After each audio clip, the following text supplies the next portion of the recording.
শাবান মাসটার আগের মাসটা হলো রজব, যেটা সম্মানিত 4 মাসের একটা মর্যাদাপূর্ণ মাস। আবার শাবানের পরের মাসটা কোনটা?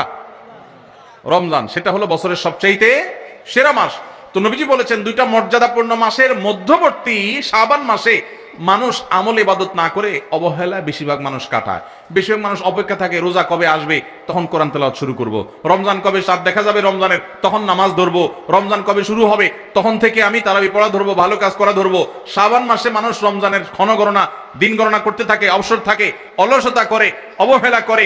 নবীজি বলেছেন মানুষ যেহেতু অবহেলা করে, এই জন্য এই সময়টাতে আমি বেশি বেশি নফল রোজা রাখি। কারণ যেই সময়টাতে মানুষ অবহেলা করে ওই সময় ইবাদতের আলাদা গুরুত্ব তৈরি হয়। ভোর রাতের সময় সবাই ঘুমায় থাকে, এই জন্য তখন তাহাজ্জুদ পড়লে সওয়াব বেশি।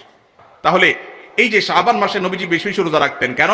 কারণ অবহেলিত মানুষ কেউ এটা করে না, এই জন্য তিনি বিশেষভাবে এই মাসে নফল রোজা রাখতেন। এই জন্য তার অনুসরণে আমরাও রাখবো।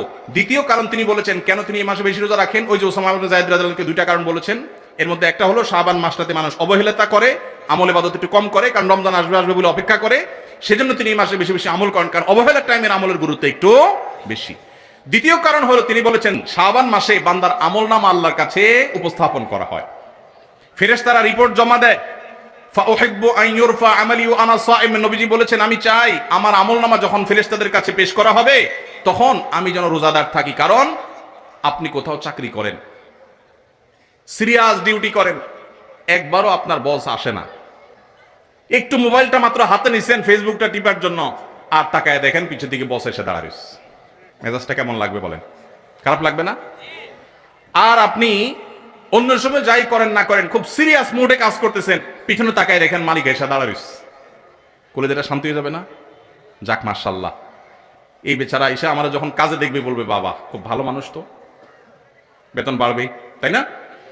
নবীজি সাল্লাল্লাহু আলাইহি সাল্লাম বলছেন যে আমি শাবান মাসে বেশি বেশি নফল রোজা এই জন্য রাখি, ফেরেশতারা আমার সারা বছরের আমলনামা আল্লাহর কাছে রিপোর্ট জমা দেন, সারা বছর কি করেছি না করেছি তার সব হিসাব জমা দেন। আল্লাহ যখন আমার হিসাবের প্রতি মনোনিবেশ করেন, ওই অবস্থায় যদি আল্লাহ সুবহানাহু ওয়া তাআলা তিনি দেখতে পান যে তার বান্দা আমি রোজা আছি, তাহলে আল্লাহ একটু অনুগ্রহ করবেন। এই জন্য আমি এই মাসে রোজা রাখি। তাহলে নবীজি সাল্লাল্লাহু আলাইহি সাল্লাম শাবান মাসে রোজা দুইটা কারণ পাওয়া গেল। এক তো হলো গাফলতির সময়, সেই জন্য তিনি রোজা রাখতেন। দ্বিতীয়ত হলো এই মাসে বান্দার আমলনামা পেশ হয়, সেই জন্য তিনি রোজা রাখতেন। এই দুই কারণ আমাদের বেলায়ও আছে না নাই? তাহলে আমাদের রোজা রাখা উচিত না উচিত না? চেষ্টা করবো তো ইনশাআল্লাহ।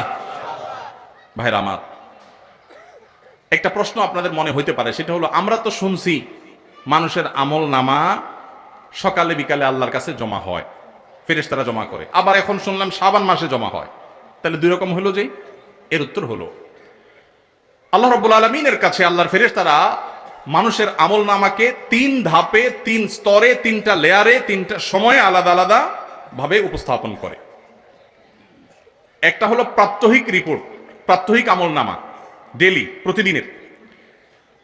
প্রতিদিনের আমলনামা সকাল এবং সন্ধ্যায়। সারা রাত আপনি কি করেছেন, ওয়াজ শুনেছেন না গান শুনেছেন, ভালো কাজ করেছেন না মন্দ কাজ করেছেন, সারা রাতে কি করেছেন, প্রত্যেকটা মানুষের হিসাব আল্লাহ রাব্বুল আলামিনের কাছে প্রত্যেকটা ভোরে ওই রাতে ডিউটি থাকা ফেরেশতারা জমা দেন। আবার সারাদিন আমরা যা করি না করি, সন্ধ্যায় সারাদিনের ডিউটিতে রত ফেরেশতারা আল্লাহর কাছে জমা দেন। তাহলে বান্দার আমলনামা, বান্দার রিপোর্ট জমা দেওয়া হয় একটা হলো প্রাত্যহিক, প্রতিদিন। সেটা কখন?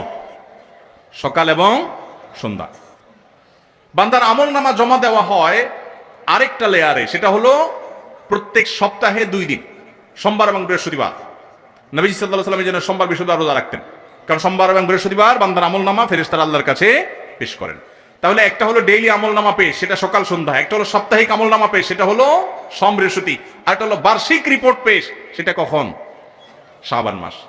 বিভিন্ন অফিসে যারা চাকরি করেন মাসের হিসাব দেওয়া লাগে একরকম, ডেইলির হিসাব দেওয়া লাগে আরেক রকম, বার্ষিক রিপোর্ট দেওয়া লাগে আরেক রকম, আছে না নাই? ঠিক একইভাবে আল্লাহ রাব্বুল আলামিনের কাছে আমাদের আমলনামা পেশ করা হয়। ভাইরা আমার, সেজন্য এই রিপোর্ট জমা দেওয়ার সময়গুলোতে বান্দা বিশেষভাবে আমলে মনোযোগী হবে। এই জন্য নবী সাল্লাল্লাহু আলাইহি সাল্লাম বলেছেন ওয়াসাব্বিহু, আল্লাহ তাআলা বলেছেন কোরআনে কারীমে ওয়াসাব্বিহু বুকরাতাও ওয়া আসীলা, সকাল সন্ধ্যা আল্লাহর তাসবিহ পেশ করো। নবীজি সাল্লাল্লাহু আলাইহি সাল্লাম সকাল সন্ধ্যা বিশেষ তাসবিহ পেশ করতেন, জিকির আজকার করতেন, দোয়া করতেন, আমল করতেন, কারণ এই যে আমল জমা দেওয়া হয়, আমলনামা জমা দেওয়া হয়। আবার সোমবার বৃহস্পতিবার রোজা রাখতেন, কারণ আমলনামা জমা দেওয়া হয়। আবার শাবান মাসে বেশি রোজা রাখতেন, কারণ আমলনামা জমা দেওয়া হয়। তাহলে আমলনামা জমা দেওয়ার 3টা লেয়ার আছে, মনে থাকবে তো ইনশাআল্লাহ। ভাইরা আমার, এছাড়াও শাবান মাসে বেশি বেশি নফল রোজার আরেকটা কারণ আছে, সেটা হলো ইস্তেহারি, সেটা হাদিস দ্বারা না প্রমাণিত না, সেটা বিভিন্ন মুহাদ্দিসগণ, ওলামা একরাম, স্কলারগণ বলেছেন। সেটা হলো হঠাৎ করে রমজানের রোজা যদি রাখা শুরু করেন, সারা বছর এক রকমের খাদ্য অভ্যাস, সকাল দুপুর রাতে খেয়ে, এখন হঠাৎ করে অভ্যাসটা চেঞ্জ হয়ে যাবে, ইফতার এবং রাতে সাহারি খাবেন আর সারাদিন না খেয়ে থাকবেন। হঠাৎ করে 30 দিনের রোজা রাখতে কি আপনার কষ্ট হয় কিনা, অভ্যাসটা আগে থেকে যেন হয়, সেজন্য শাবান মাস থেকে কিছু কিছু নফল রোজা রাখতে হয়। এটা হলো ওয়ার্ম আপ, রিহার্সেল, প্রস্তুতিমূলক রোজা। এই জন্য ভাই এই শাবান মাসে বেশি বেশি রোজা রাখবেন তো ইনশাআল্লাহ।